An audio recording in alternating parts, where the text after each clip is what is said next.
Hi, good morning, everyone. Thanks very much for joining us today when we're going to be taking a look at how you can work collaboratively with your clients when you're working remotely. So, people speaking today.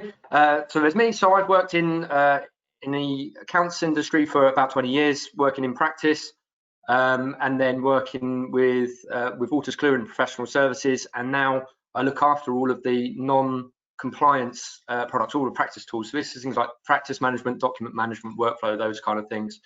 And I've also got my colleague Nick here. So Nick previously worked in practice, so he knows what it's like being out where you guys are. Qualified for AAT. We worked together in professional services for a number of years, and a number of you may have worked with Nick previously if he's been demonstrating some of the products to you. So Nick knows everything that there is to know about these things. If you have any questions as we're going along, just pop them into the questions box and we will answer those as we go along.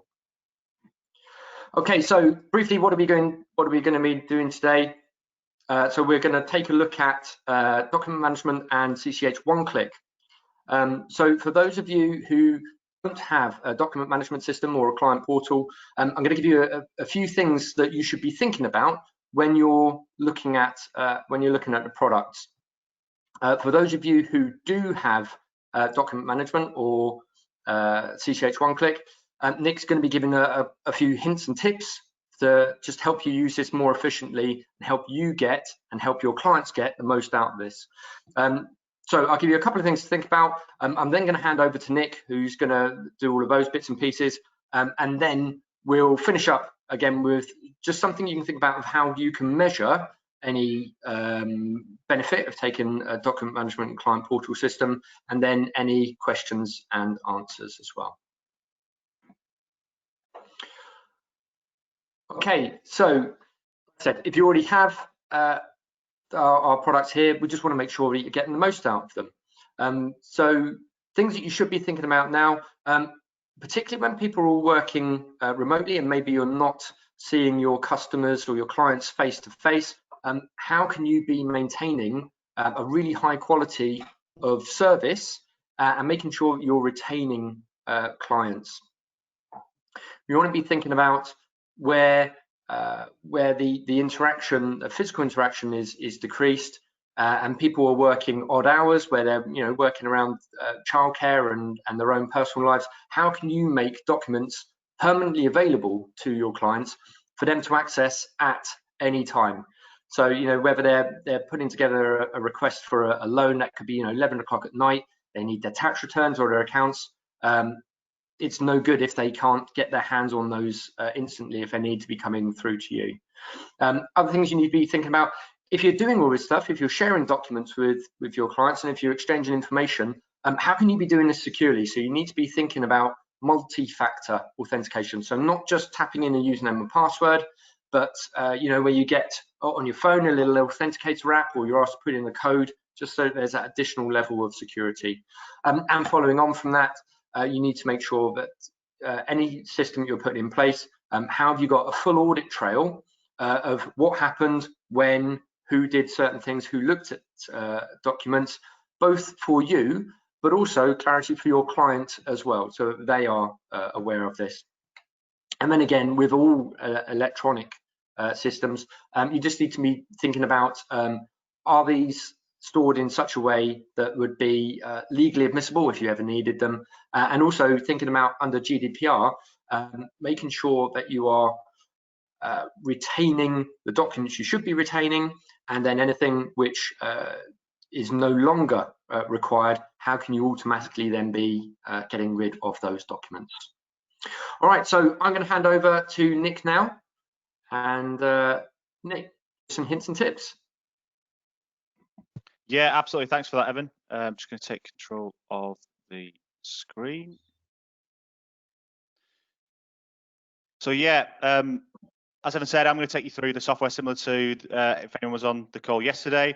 And what we can see on screen now in terms of the bullet points I've got are showing you how you can use the workspaces available in the one environment for you and your clients. So being able to send documents to the client via via the compliance modules like tax and accounts, or directly from document management. You've got the instant secure access to all documents, files, and compliance output. So if you are out and about, each and every user of CCH and your clients will be able to log on to OneClick from any device, obviously because it's a cloud platform, to see all the documents that have been stored in there for your clients' access. You've got the secure messaging and document approval. So at the minute, you might be sending documents via email and asking them to put a little line saying, "I approve for this document to be approved," and can go to HMRC or Companies House.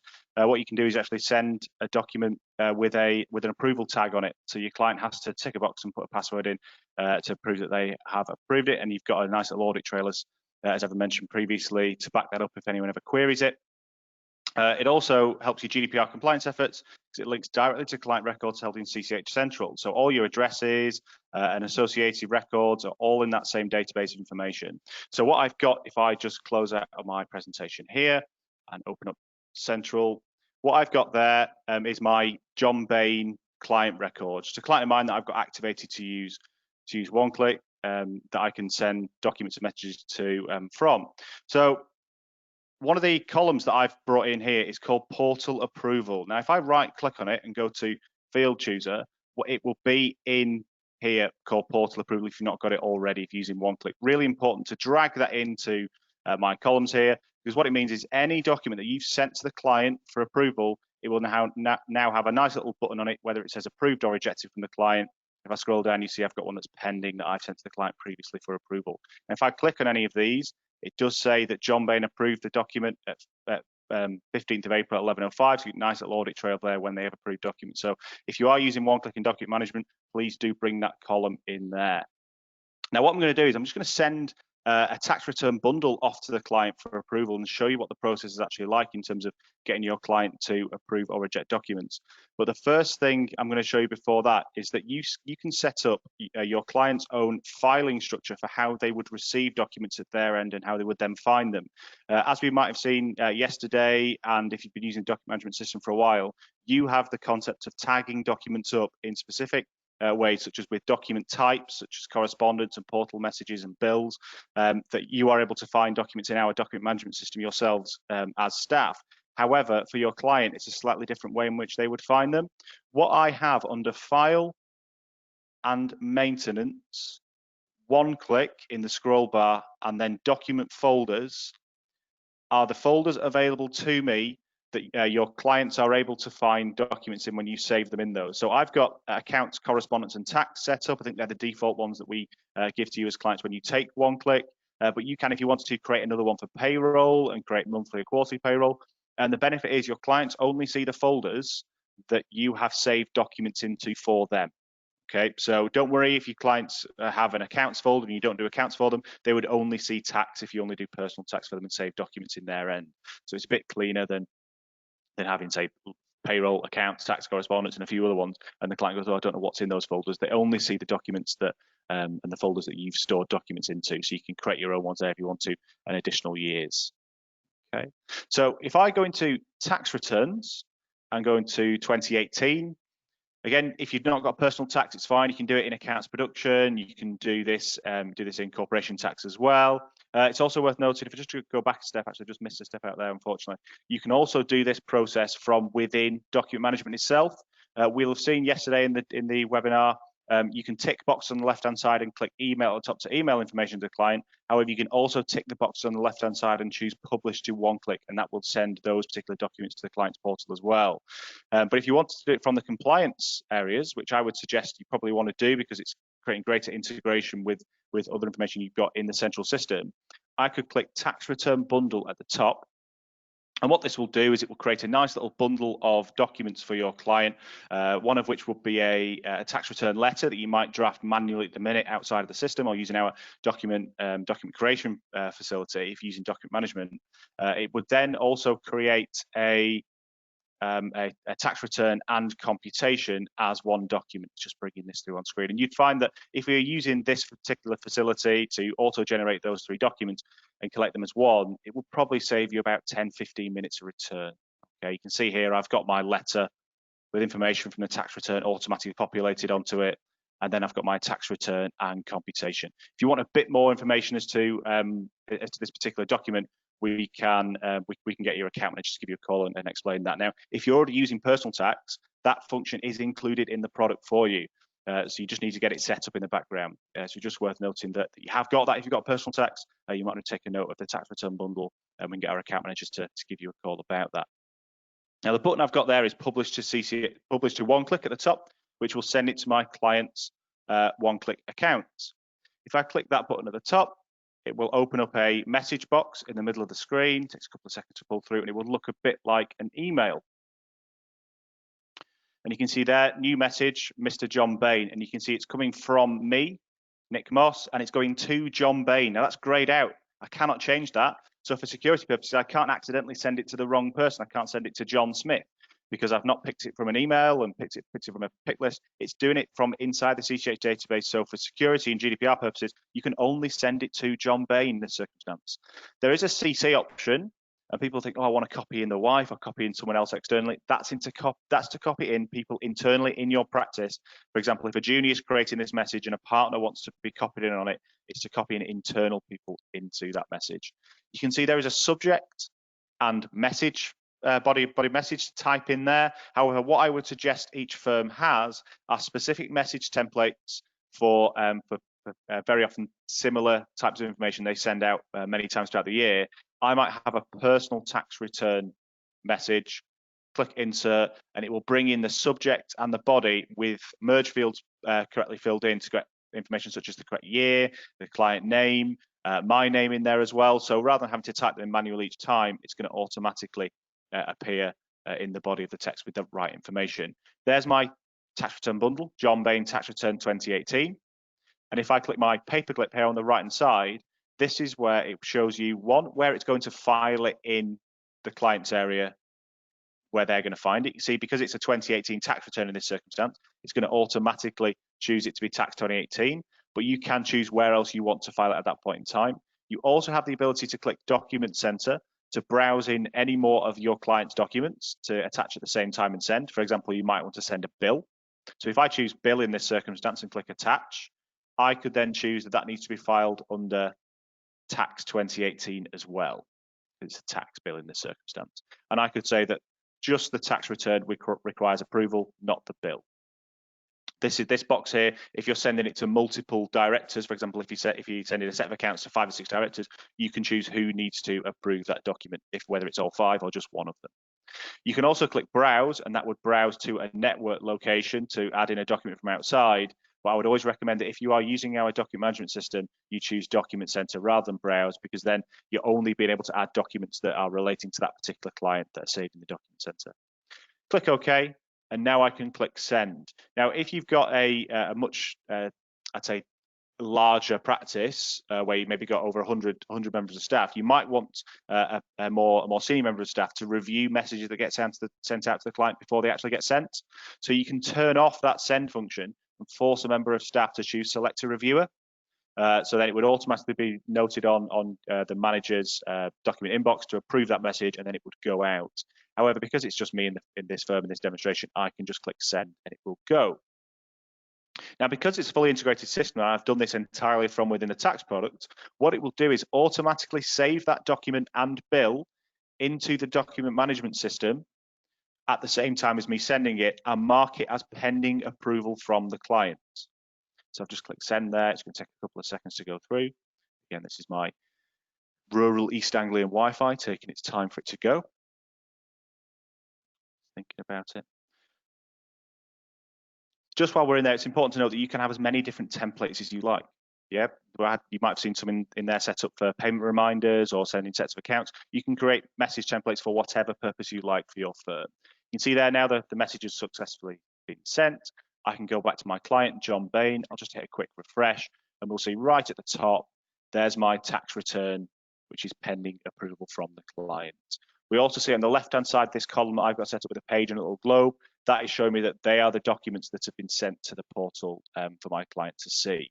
So everything that I've just done there is from the practice side in terms of sending information from within the compliance areas or from within document management. What I'm going to do now is log in as if I am John Bain and put my client hat on and pretend like I'm going to approve or reject that particular document that the accountant has sent. So what happens is your client gets sent an email telling them that a message or document has been sent to them for their review into their one-click environment. Now, if I just open up my client's Gmail, you will see that I only use this Gmail account for one purpose only. Pretty much, I've signed up to everything I can, such as We Buy Any Car and all that. And they message me privately about loads of stuff. But with this dummy account, I only ever get notifications for my one-click environment. I never get any of the spam messages that I do my personal one. So you can see there, Dear John, there is a new message for you from Bennett Rowe & Co on your secure workspace. Bennett Rowe & Co is the name of my practice in CCH, so we would replace that with the name of your practice.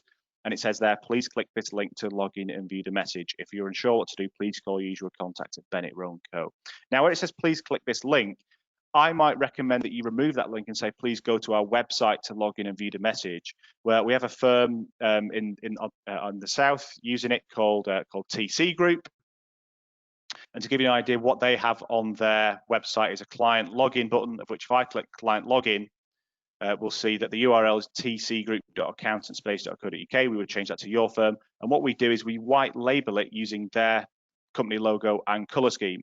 So for your client's perspective, it comes across as your product that they're dealing with, rather than something random called Accountant Space or OneClick. It comes across as their particular company logo. However, because my practice is not real, I have to click the link to take me to my particular OneClick environment. Again, you'll see mine is now black with a black color scheme in here. Now, if I type in my client's email address, it's worth noting that if your client forgets their, sorry, if I type in their name right in terms of Gmail in there, never get this right, and their password. If they forget their password, you can have it so that they have to fill in questions like who's your favorite superhero and what's your favorite meal. But you can have it so it also sends them a text message code to reset it using that code if their mobile phone number is in the central database. So there's a couple of different ways in which you can have that set up. You've got to have your database filled in correctly for that process to work. If I click log in there, it will now take me into the one-click environment as if I am John Bain. We can see on the left-hand side, I've got a blue tile of messages and documents. On the right, I've got my client area, which could list in there all the people who are responsible for doing John Bain's tax returns or sets of accounts. And you see I've got my name in there in terms of the partner. You could have the manager and junior, and you could have a nice little corporate logo or corporate picture in there just to give it a bit more of a personal service. Now, if I click messages and documents here on the left-hand side, what we're going to see are two swim lanes, I think we call them in product development. Now, these two swim lanes go across the screen. Just loading it through now. You can see I've got one for John Bain and one for Batts and Belfries Company Limited. So John Bain will be the director of Batts and Belfries Company Limited, of which is also activated to use the one-click environment. So what we can see there is I've got one login to see multiple bits of information, rather than having one for John Bain, one for Batts and Belfries, another one for another company, and it just gets a bit messy. So you only need to have one login for the client to see multiple bits of information. This differs from a number of our competitors' ones, where equally, if you have a login for a company record, you see every document that is in that company portal environment. With our messaging document system, the directors would only see the documents that are sent to them personally, rather than it working on a bit like a Dropbox environment where they see every document that's relating to that particular company. They only see the ones that are relating to them. Now, if I wanted to, I could click messages, I could click documents, or 10 documents to approve in this instance. John Bain's been slacking a little bit in terms of approving them. But if I click messages here on the left-hand side, you'll be able to see that it says personal tax return for the year ending 5th of April 2018. There's two attachments to that, and I sent it on the 17th of June at 11:16, and it's got a little warning there telling me that I need to approve something. Click on the line there, and we can see there's the message. Dear John, I'm pleased to attach your personal tax return for the end of 5th of April 2018 for review. That's what was in the message template. And there we've got the bill and the tax return bundle, one of which is pending approval there on the right-hand side. Now, to approve or reject that document, I have to download it. Yep, they have to have attempted to view that document before they can approve it. Just for a bit of GDPR compliance perspective, they've made an attempt to view the document before they've approved or rejected it. Now, if I have then viewed it, I could then tick the box on the left-hand side and approve or reject. Now, if I approve that document, I have to put in my password. I can also reply to it as well, I didn't mention that. But if I reject it, I have to put in my password again, and also a message or a reason to why. So for this tax return bundle, I'm going to say, too much tax. I'm sure a number of your clients complain about that sometimes. Click reject on the right hand side there. And that will now reject that document. What you'll find is that as the accountant, you'll get a little pop-up box in the bottom right corner of your screen telling me that John Bain has rejected a document. You'll get a notification into your email account telling you as well, a notification on your homepage, and it will also update it in the central record. I think it's about 20 or 30-second polling on there. You'll now see it says rejected here. If I click on it, it says rejected by John Bain at 11:22 with the reason of too much tax. There in the bottom right corner is a little pop-up where it says John Bain has rejected a particular document there. Now, what's worth noting again, if I just drop back into John Bain's one-click environment, is if I go to the documents here on the left-hand side, you'll see here we go in terms of accounts, correspondence, and tax. These are the folders that were set up in the central database for your client to view. If I open up tax, you'll see I will have 2018 as a folder. I don't have 2017 and 2019 because I've not saved anything in there previously. But then the additional one we've got there is shared. Now, what a shared folder is for documents that John Bain has shared to the practice, and then they would then need to save and profile into the document management. So what I've done is I've added in 5 documents at the client's area, but then the practice need to go and save those into the document management if they want to. But the idea is that your client can log in and see every document you've ever sent to them and given them permanent access to see, rather than having to contact you and say, oh, can you send me last year's set of accounts? They're able to log into the one-click environment and see all that going forwards. Okay. So in terms of sending a document from CCH, it's very easy. Just tick the box on the left-hand side, go to publish to CCH one-click, and it would then send it via there. In terms of through the compliance products, you can do it via the tax return bundle or in accounts via the financial statements area. But we're just trying to connect as much as possible the compliance areas and document management to your client secure portal. It's also worth noting that your clients and staff can have an app of which your staff have the ability to view any documents and messages on the go rather than having to log in via the directly through the central module. I believe, Evan, we've got a couple of messages and questions that have come through. If you want to highlight those. Yeah, that's right. So thanks. So we got one of them here, which was from Amy. You may have covered it previously. So it says, does the in one-click, does the folder structure have to be the same for all one-click clients, or can the structure be tailored to suit specific client needs / requests? And I think what you said earlier on was that you could create, what you can do is you can create a master list of folders, but then for the individual clients, they will only see the ones where the advisors put a document into it. And then also, I guess it ties in with what you were saying just there. For your clients, when your clients are uploading something to you, it always goes in that shared folder, doesn't it, Nate? Yeah, so what it does is when a client sends a document to you via the shared folder, what you would have to do as the accountant is you would go to their message center, the next tab across, and it's worth noting that you can use one-click without document management if you wanted to. And there's probably a number of people on the call who have been using that. What happens is you would have to go to documents, and you would see in the shared folder here, you'll be able to see all the documents that I've sent to the client in previous demonstrations, but in the shared area, it would show me all the ones which my client has sent to me, of which I can tick a number of these documents and click save to DM, and that would then profile them and save them to DM and also take them out of that shared area.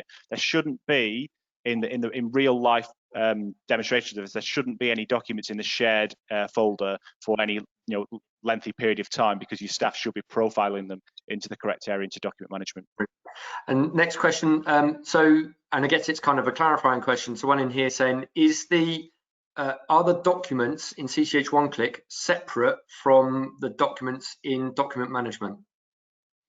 They are effectively separate documents that you're saving into the cloud, but it does link together in terms of giving you the rejection and approval in there. So what you can do is you can delete documents out of the portal environment, but they would still sit in document management and vice versa. So if you were to destroy documents out of document management, but you have sent them previously to the client by the message center, they would still sit there. So they are effectively two completely separate entities, but with a fully integrated element. Now, what I actually didn't show you before is this document here, John Bain tax return.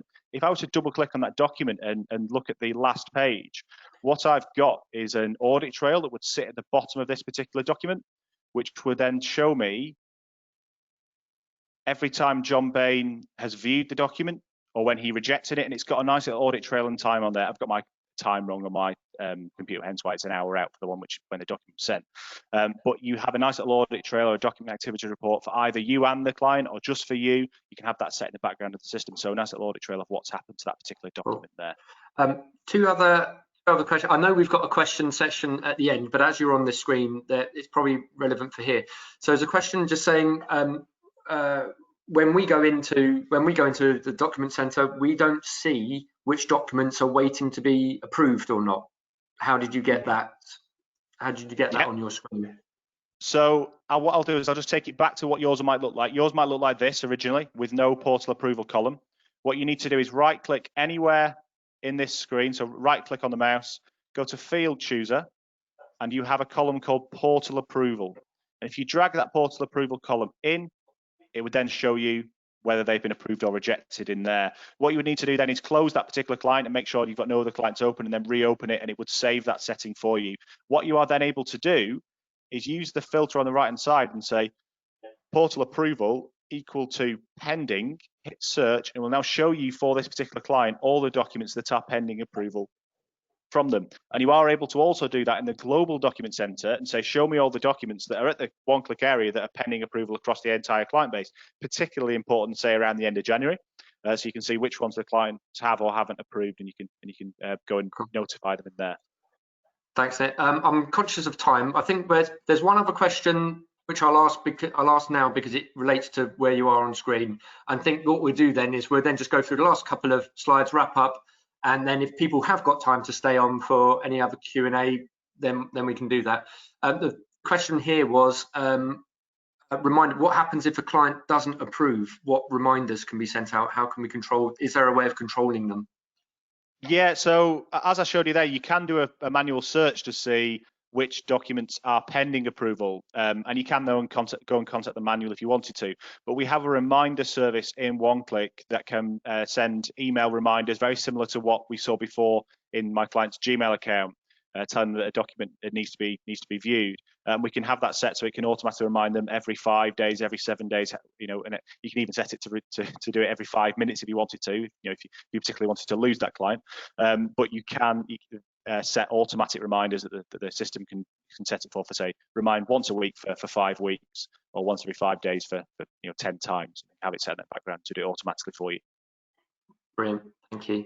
All right, like I say, conscious of time, so what we'll do, Nick, if it's all right with you, we'll finish off, and then any additional questions we'll pick those up as we go. Yeah, absolutely. Yeah.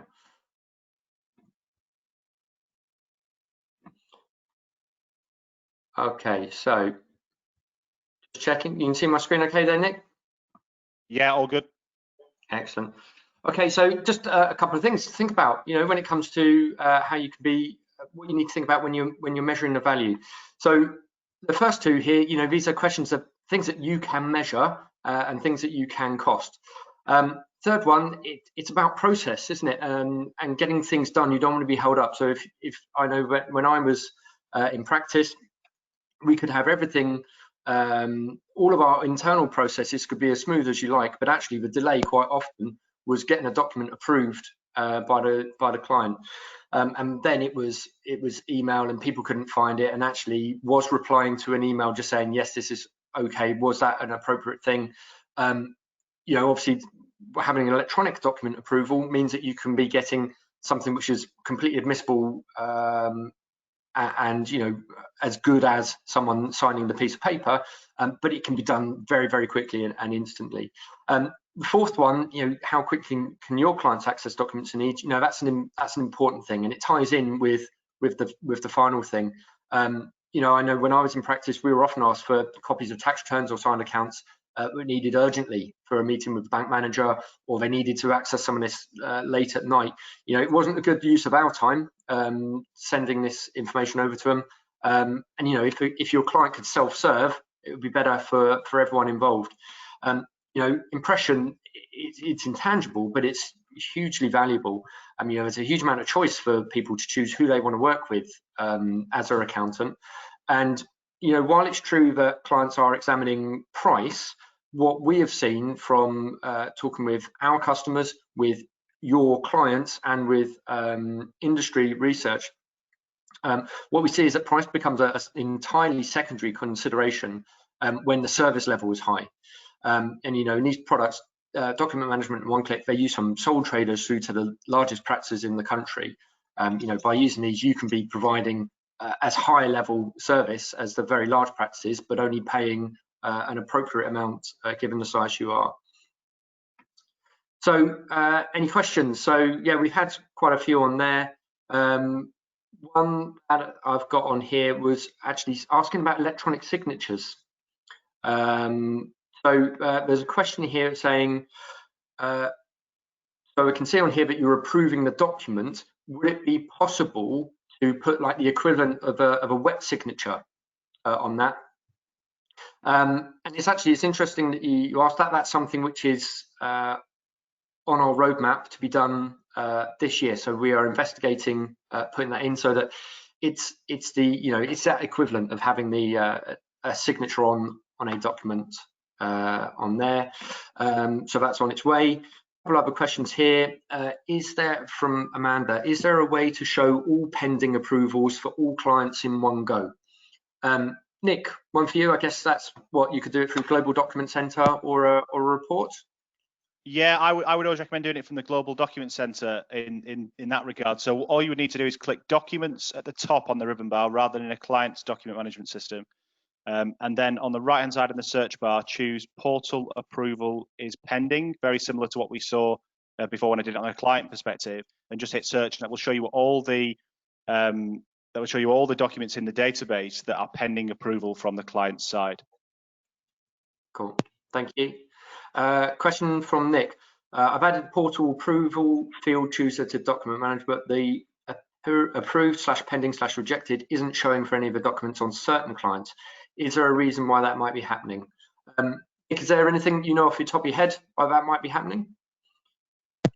It could be that those documents haven't been sent to the portal for approval previously. I might need to take that one offline, Nick, and just have a look at it yourself, with yourself, just to have a look at if there might be a setting that you've got in the database. But in realistic terms, if you've sent it to the clients either through one-click or through our old portal system, it should be telling you whether it's been approved or rejected or pending approval there. But we can have a look at that one with you personally. Brilliant. Thanks, Nick. So that's all of the questions that we have so far. If you have any more questions, feel free to add those in, and we can get to those. So next steps, well, if you need some support, then obviously you can log a call online or give us the guys a phone call. If you're looking for training, there's free training from My Learning Portal, or speak to your account manager. Nick, is also the free digital resource available to people. We've got the digital team. Yeah, so if you have got one-click or are interested in using it, we have a free resource in our digital team that can help you and your staff and your clients get up and running on it, such as giving you free white labeled marketing information that you can put your company logo on and send out to your clients in your newsletters. So yeah, we do recommend you really tap into that resource that we're effectively giving you for free with the product. Brilliant, thank you. And finally, if you don't have these products and you want to find out some more, send us an email on that address, or give us a call. Alternatively, if you've got some of our products, you'll already have an account manager and speak with them. A couple of other things here.